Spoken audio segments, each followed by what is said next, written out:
Well, hello, Joanne Williams here, and welcome to Anxiety Simplified.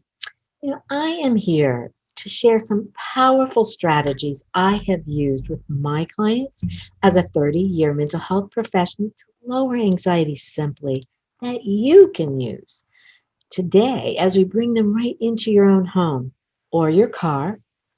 And we hope this makes your life just a little happier and less stressed. And we really want to thank you as loyal listeners that are really making a difference and making this possible. So sit back and enjoy. Today is a special. It is my 50th podcast. Can't believe it. A year. And I want to combine some components of many other podcasts that can truly change your life if you choose to implement some of these in new practices.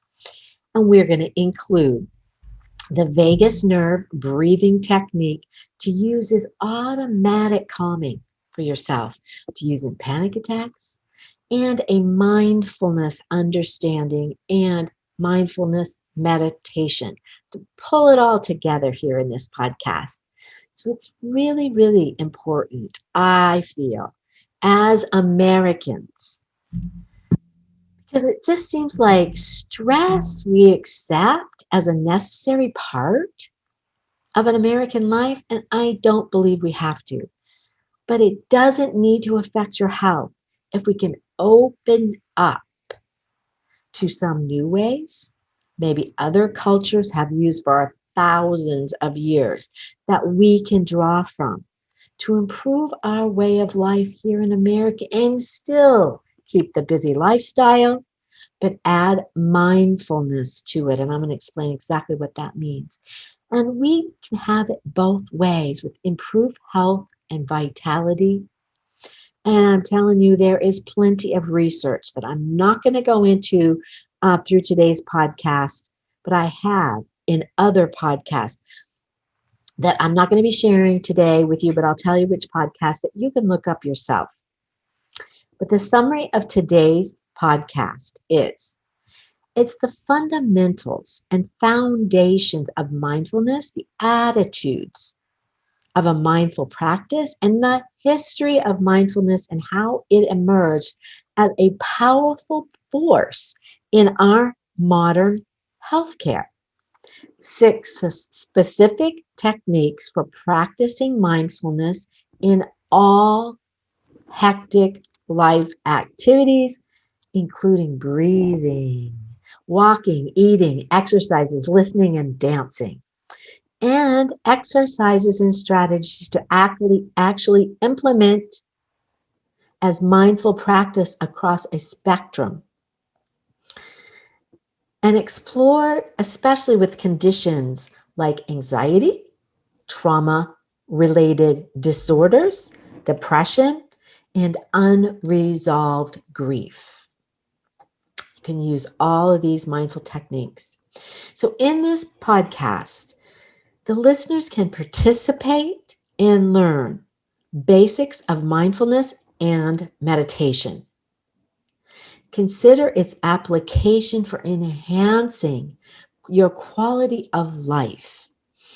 And parts of this podcast are from an article by Ikaya Hagen, 6 Benefits of Practicing Mindfulness Outside of Meditation. Well, we're going to include it in a meditation.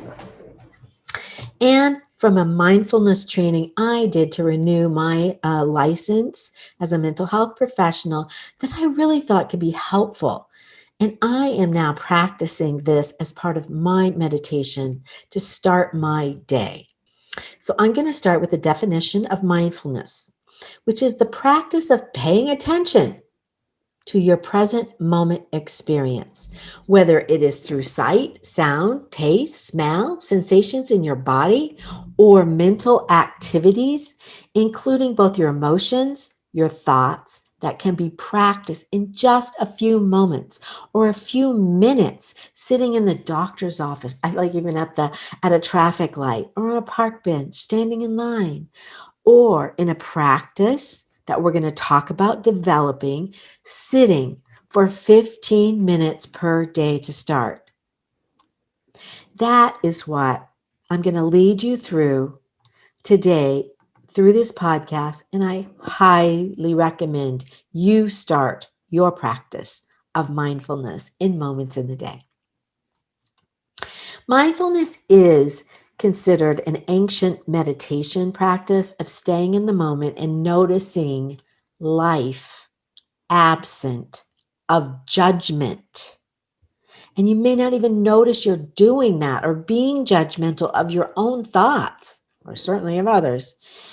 This is one of the strategies we're going to talk about, how not to even be judgmental of your own thoughts and feelings in the moment. And have you ever considered how you can be judging the quality of your own thoughts or feelings that keep you in what I call a worry loop, judging the thought or emotion that then creates more judgment of what is going around and around in your head? So if you are even judging a worry, let's say about your finances, for example, that you shouldn't be worrying right now at work or as I meditate, but you should maybe be focused on your work instead. If you hear the should or the shouldn't, that is a judgment. So you're actually adding on endless strings of thoughts and more worries. Mindfulness can help you be more aware of what that worry loop is doing, and if you can mindfully just allow it. Allow it, see it, let it go by. Instead of judging it, just notice it, but don't be attached to it. Just allow it to wash over you or go by you without sticking onto it. You know, you do have a choice here or control of your thoughts. You can add less to that thinking about it or lessen worries in that moment by letting it go by and just not grabbing it. And we really are going down to the moment level of noticing. Have you ever even noticed that? As a way to control your thoughts by not allowing them to just stick around unless you invite them in to stay. And you're probably not noticing that's what you're doing. I think especially Americans just think we have to allow our mind to have its way with us and that we can't control it at all or ever. So why try? And so if you believe that, then it's true for you. But if you do want to consider a new perspective, you can achieve a new outcome with practice.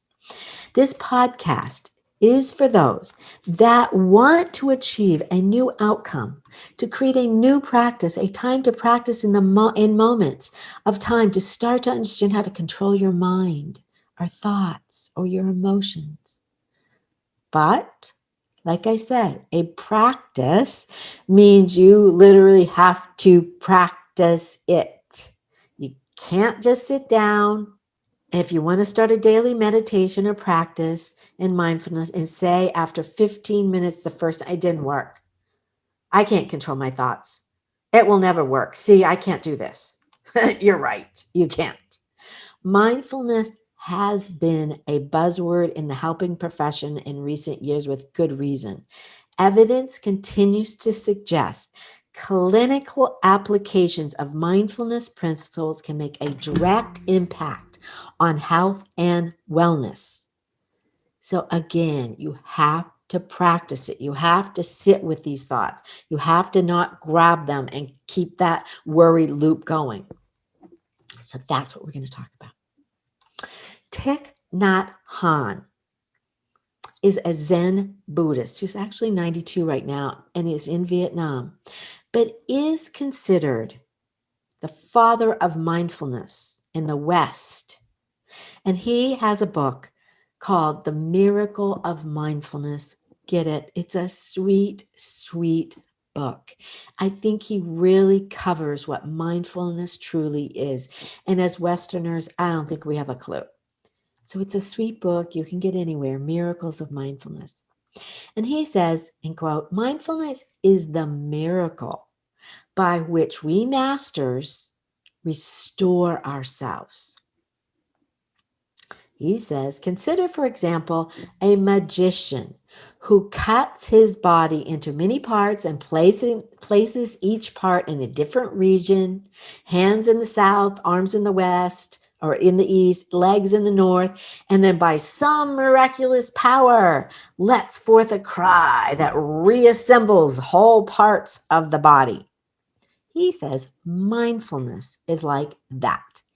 It is the miracle that can come in a flash and disperse our mind from all the directions we are torn in during the day and brings it back together to restore it to wholeness so that we can find and live in the moment of our life. In his manual or book, The Miracle of Mindfulness, Thich Nhat Hanh, it's really like a guidelines to follow. He emphasized the essentials of the discipline of following your breath in and out and cultivating. I love that word, cultivating calm mindfulness, of staying aware and present in the moment. Although mindfulness has been practiced by many for centuries by Buddhists and other spiritual traditions, it's used as a therapeutic tool in Western medicine as a fairly recent phenomenon. Since about the 70s, several mindfulness-based clinical approaches have been developed and have inspired a wave of scientific and scholarly investigation. In Western medical practice, mindfulness is described as a psychological state, a practice of mindful meditation in a mode of awareness. The current understanding of mindfulness in clinical psychology is that mindfulness is an awareness of an experience in the moment without judgment and with acceptance. So there's going to be some keys, and I'll talk more about these. However, it is important to note that acceptance is not a passive, docile, or hopeless state. It means experiencing an event without having an extreme reaction or suppressing it. Some keys here. I first heard about mindfulness in the 90s when I was working at an in-home as an in-home therapist for a home health agency, where actually Medicare pays for that, and for a therapist to come to your home with certain criteria. I think they still do. We were at the start of developing a new community-wide program, mostly for women who were in and out of the emergency room seeking mental health services for suicide attempts, and not because they really didn't have immediate availability to their therapist when they were in despair over a relationship breakup or a difficult life situation, and they chose suicide attempts for attention or to get treatment to help them in a situation they could not handle themselves because of limitations on their emotional abilities to cope, generally because of past trauma, abuse, starting as a young child that follows them through relationships or other traumas. Like they have victim stamped on their forehead. It was the only way they saw to get the needed help in that moment. And it was discovered that a community-wide program of using the same wording, the same techniques, whether hearing it from their therapist, their doctor, their ER personnel, worked to help them understand that they would hear the same answers and strategies anywhere they went to eliminate the attention-seeking behaviors, and instead were taught consistent coping skills, really life skills that they missed out of, or ways to tolerate some unpleasant emotions that occur when life happens or when a breakup happens, and their immediate thought was to harm themselves, they learn some other ways. They learn skills how to regulate their own emotions with a workbook to use. Each of us on the team would refer them back to a page in the workbook, whatever they were working on, or ask them where you are in the workbook to use that strategy and empower them to find resources themselves. So it was a very successful way. And if you are listening to this podcast and you are feeling this way sometimes, there is hope and there are ways to find help and to help yourself with understanding and implementing new skills that can literally save your life. The skills-based treatment that I was talking about was built into the community, was called DBT, Dog Baby Tom, Dialectical Behavioral Therapy. Marsha Linehan, a PhD, a professor at the University of Washington State, developed this. And there's a workbook you can find online, but there's apps you can get, for your phone to help in the moments if you do freeze up in any way or don't know what to do or your emotions get the best of you. This helps to build skills. You can ask your therapist more about it. This technique, the DBT, has been proven to help for post-traumatic stress disorder, PTSD, addictions, borderline personality disorder, to build missing skills to manage your emotions better. So there are ways that you can help to build skills yourself or ask for help. And this can be built into mindfulness. In DBT, that is one of the bases that they use. It's kind of an Eastern and a Western approach. And mindfulness is built into this as well. And that's what we're going to talk more about now. And other authors who focus on mindfulness. Ram Dass, Be Here Now, is his book, teaching literally that be here now was given to him by spiritual teachers, but there's lessons of mindfulness are potently encapsulated in the phrase, be here now. And the book became a mission statement for a generation of individuals who sought spiritual enlightenment outside of the boundaries of conventional religions. Some people in Western cultures have preconceived notions of mindfulness as being linked to a specific religion or practice, but the reality is that mindfulness can be practiced through a variety of outlets. Mindfulness is not only a meditative technique, it's also included in yoga stretches, postures as a way to energize and relax the body. Yoga in and of itself has many mental and physical health benefits.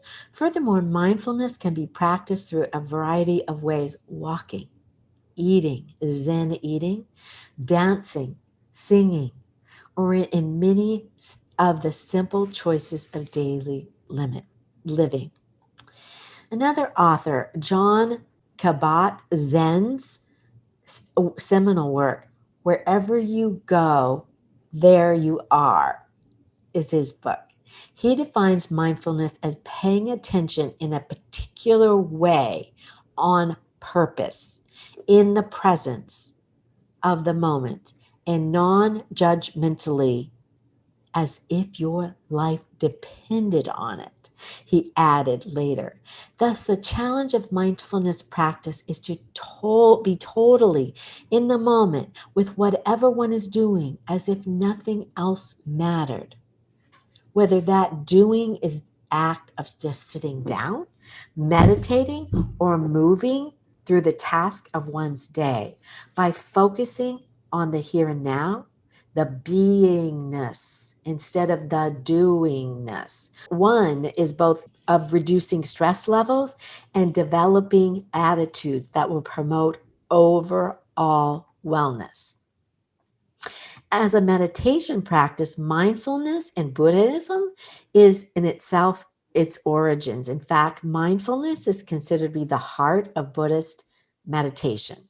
However, Kabat Zen and others who write on mindfulness continue to reiterate that there is nothing exclusive to Buddhism about practicing mindfulness. It is a universal approach that can be practiced alongside other philosophies, religious traditions, and even in secular senses. If one keeps an open mind and applies the concept in the context of his or her own worldview, mindfulness can be healing. And there's 7 attitudes of mindfulness, according to Kabat Zen. There are 7 primary attitudes that may be required and further cultivated through regular practice of mindfulness that we're going to go through one today. But these attitudes being non-judgmental, having patience, a beginner's mind or a beginner's attitude towards things, non-striving, which I'm going to define each of these, trust, acceptance, and letting go. Consider what each of these attitudes means and how each attitude may apply to overall wellness for everybody and in the moment. Think about being non-judgmental. One's internal process is at the heart, which is at the heart of mindfulness. Non-judgmental refers to thinking, feeling, and responding without the influence of internal censor or critic. You're quieting your critical response or critical mind. Non-judgment is an attitude of just noticing the thoughts, emotions, or whatever, and not allowing them to surface or being relevant. Just let them go. Non-judgment does not mean endorsing behaviors that put oneself at harm at all. For instance, consider a recovering addict who is experiencing an intense craving to use a substance following a stressful day. Non-judgment does not advocate that the person should go out and use, which would certainly be harmful. Rather, non-judgment encourages the person to just the craving. Clearly pay attention to it, but sit with it and be with it in spirit of non-judgmentalness. By doing this, one is more likely to make a healthier choice to handle something like a craving instead of beating oneself up for having it. This scenario plays out time and again with recovering people. Negative judgments for having an unhealthy thought or craving leads to shame, which can be the biggest trigger for unhealthy behaviors. So mindfulness, especially if practiced regularly, helps us to become more patient with ourselves, allowing. Patience teaches us how to wait, sit with it with grace. By cultivating this attitude, one not only learns to defer instant gratification, but also to be gentler with oneself, when shame-based responses attempt to sabotage us. Thus, mindfulness practice is a way to retain maladaptive cognitive and emotional responses like anxiety, depression, while being gentle with ourselves. Mindfulness attitude that can significantly impact this retraining of the brain in all of these instances, but also having the attitude of a beginner's mind. The beginner's mind is approaching each new task, maybe each new day, with an open mind. Think of the sense of wonder a child thinks about attempting a task for the first time, the experience, that wonder. With that attitude, one can remove an expert's mindset, I know this already, and refrain from living a metaphorical autopilot. I know this, I've done this, I'm okay. Instead, look at skills like walking meditation are wonderful strategies to work with a beginner's mind, because one is challenged to take on an activity that tends to be automatic, like walking, and breaking it down to appreciate each individual step, each part, as it is walking for the first time. And it is a challenge. Practicing any activity with a beginner's mind is also a very effective way to practice non-striving. Thinking, feeling, acting with focus on the process, not just the outcome. The name of the skill itself confuses many people because of Western culture tends to associate non-striving with giving up. And that's not what we're talking about. Non-striving does not imply laziness or being a sloth. Non-striving is an attitude that encourages one, even in work, to refrain from fighting so hard to get it done, to be the best. In non-striving, whatever happens, happens. Consider the saying, life is about a journey, not the destination, which is the epitome, the spirit of non-striving. One of the things I even go to is don't care so much. Care, but don't care so much that you're striving to be the best. Just care, but not quite so much. The final three attitudes of mindfulness are also ideal for enjoying the journey without letting the stress of reaching the destination trouble you. First, there's the attitude of trust. Oh, that's a big one. I'll do a whole podcast on that one. Or having belief in some unseen entity, such as another person, group, or an internal self. Trust yourself, maybe not others in the beginning. Just trust yourself until have internalized your ability to have intuition, that trusting intuition. One can also practice trust in an outcome that may not be obvious during the journey, but by believing it will happen, and it is there and it will be reached when it is supposed to be reached.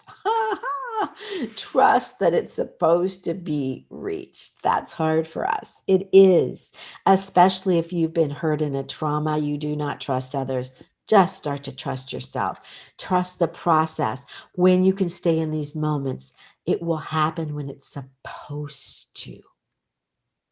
The next attitude is acceptance, or coming to terms with reality, no matter how harsh or unpleasant it may be or feel. Practicing acceptance can be a pathway to peace in itself. It does not imply one must like the reality in order to discontinue fighting. Acceptance is internalizing the attitude of it is what it is.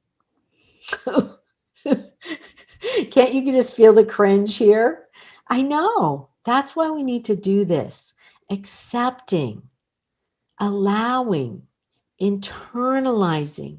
It is what it is without the judgment, the critic in your head. It's almost like you need to say, shut up, critical voice, whoever you were in my past, let it go. I do not want to hear you anymore. I'm going to focus on it is what it is. Finally, there is an attitude of letting go of that critical voice. I don't need you anymore. I am fine the way I am. Or releasing one's grip on a situation, emotion, a person, a thing, or an outcome. Letting go generally results in a freeing up of responses, or at least the beginning of it. The freeing up to allow the feeling of, oh my gosh, it is my own prison of thoughts I've created. I can create and take down these bars when I can let go and know there is a possibility of freedom. This response can clear the path for wellness and personal growth for sure. And according to Kabat Zen, these 7 principles and attitudes are the foundation fruits of mindfulness practice. By internalizing them, a variety of other attitudes can flow into your life. Kabat Zen identifies friendliness, gratitude, gentleness, curiosity, that beginner's mind, non-attachment, non-reactivity. You don't have to react so severely to people's other ways they're driving. Let it go. How about happiness? Creativity. Allowing to shut down that logic, allowing that creative mind of the other side of your brain to come out when you're not just pounding on yourself with additional thoughts. What you got to do, do. That's your left brain. Quiet it. Creativity will come. Others can actually include attunement, persistence, confidence, willingness, attunement, or being in harmony with another human or yourself or an entity is an especially vital skill for helping yourself to feel one with yourself. By practicing attunement in a meditation, we all can be more effective to be with friends, family, colleagues, even in non-verbal ways with signals of understanding our children, and a sense of many subtle shifts in energy and relational dynamics. So now we're going to go into mindfulness as a practice of daily life and actually do a meditation together of how to put all this together with breathing, what you can just let go of, and how to do this. Mindfulness can be practiced in a variety of ways, and there's numerous exercises available to help any number of people develop programs of coping skills to be better. I've named a couple. This section, though, we're going to present 4 separate skills that can encourage people the practice of mindfulness through a variety of channels that are part of a daily life, like just sitting without thoughts, breathing in and out as mindfulness, noticing the breath, relaxing muscle groups, and walking. Just have a walking or eating meditation, just quietly focused in the moment, every bite, every step. When people begin to study mindfulness, they discover that it is a coping response they can automatically use. Many approaches to practicing mindfulness can be in every aspect of life in order to achieve mental health and well-being. Bernhard identifies 6 primary outcomes that can flow from practicing mindfulness as guidelines for why you want to do this, guidelines for living even outside of formal meditation. Mindfulness gives the brain a rest from these continual barrage of fixations of thinking. I have to do. Mindfulness can take us outside of ourselves. Think about somebody else. Mindfulness turns a boring activity into an adventure because you're looking at it for the first time like a child again. Curiosity. Mindfulness frees us from judgment and that critical voice. Mindfulness enables us to make wiser choices because we quiet down that mind, and you can have the creative side and use both sides of your brain. We call it the wise mind. Mindfulness opens our heart and our minds to the whole world unfolding before us. So now let's put this all together in a meditation using some of these mindfulness skills. And some of this is from Thich Nhat Hanh's book called The Miracle of Mindfulness. Some of these is also just from some other things I have used, and I'll name part of these as I go. But mindfulness is a means to an end, the seed and the fruit, Thich Nhat Hanh says. He says you can practice mindfulness to build up concentration as the seed, but mindfulness itself is the life of awareness, the presence of life, and therefore mindfulness is also the fruit. To live fully each moment of life, to teach that breath is an effective tool to bridge, which connects life to consciousness, which unties your body and your thoughts. Whenever your mind becomes scattered, use your breath as a means to take hold of your mind. Bring it back to your breath.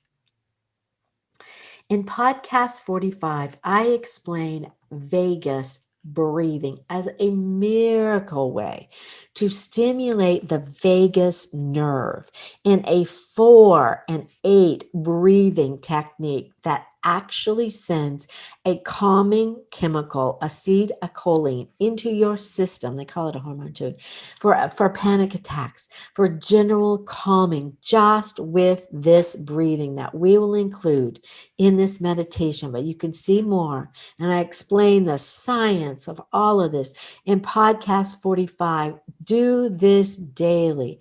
Find this, use this in your life. It really is a miracle.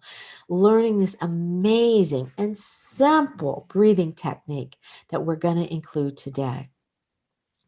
But Thich Nhat Hanh recommends for beginners to practice mindfulness with breathing to guard against making too much of an effort. Remember, don't strive so hard.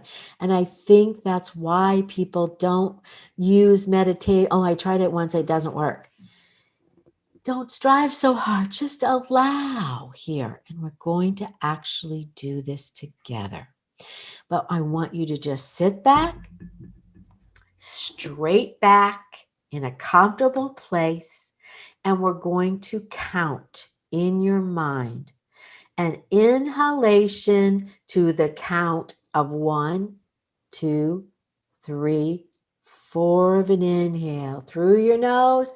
Now exhale out your mouth. I'm just going to count 1, 2, 3, 4, 5, 6, 7, 8. And again, inhale. 4 and exhale out through your mouth. 2, 6, 7, 8. Just kind of keep that going.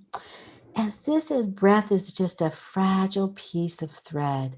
But once you know how to use this, now breathe normally, it become a wondrous tool to help you insurmountable situations where you can otherwise feel hopeless. Notice your breath. We just did it twice.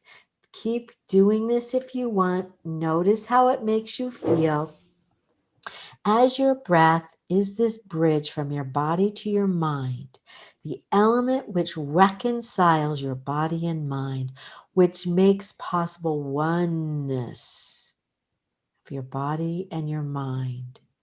And it alone is a tool which can bring them back together, illuminating both and bring both to peace and calm. Using this as a breathing tool for mindfulness. Now I want to create a space as we do this mindfulness practice meditation.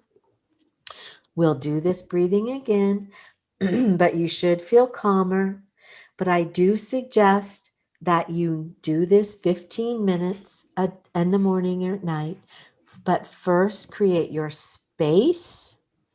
Find an environment where you can create a nice ambiance.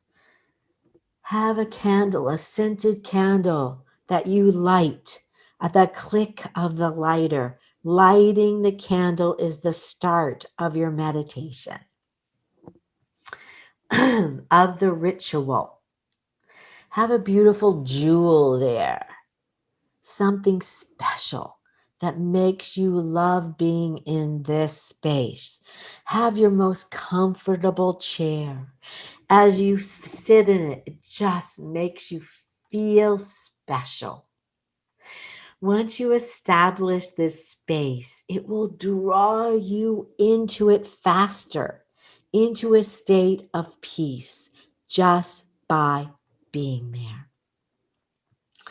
Thich Nhat Hanh suggests that even after a few months of observing mindfulness consistently, you will see a significant shift that will start to penetrate your day and enable you to eventually include more mindfulness into your everyday life.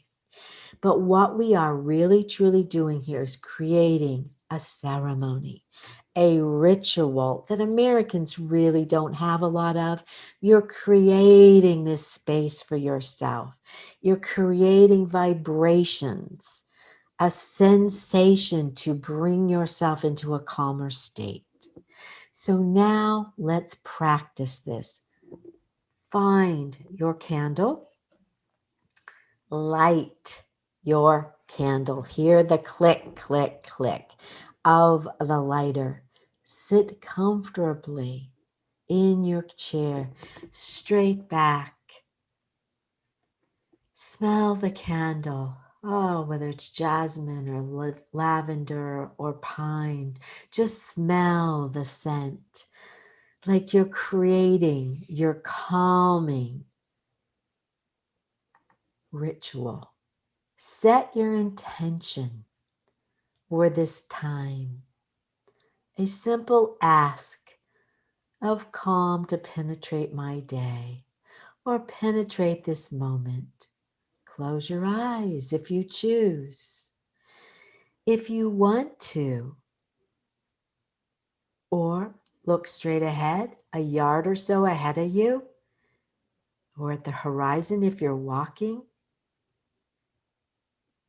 Create a half smile on your face and maintain it if you can. Just helps to relax you and let go of everything. If you're watching this on the video that you can see at anxietysimplified.net, you'll see this half smile. If not, you're going to just be hearing this on the podcast. You know what it feels like. Not a big giant smile, just a half smile. Even as you do that, you feel your shoulders relax. Let go of everything. Find your breath. And we're going to breathe in again through your nose to a count of 4. Out your mouth to the count of 8.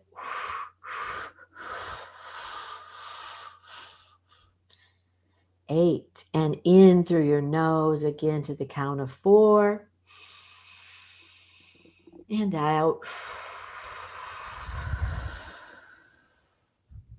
to the count of 8. And in through your nose, we're going to do a set of 4 of these.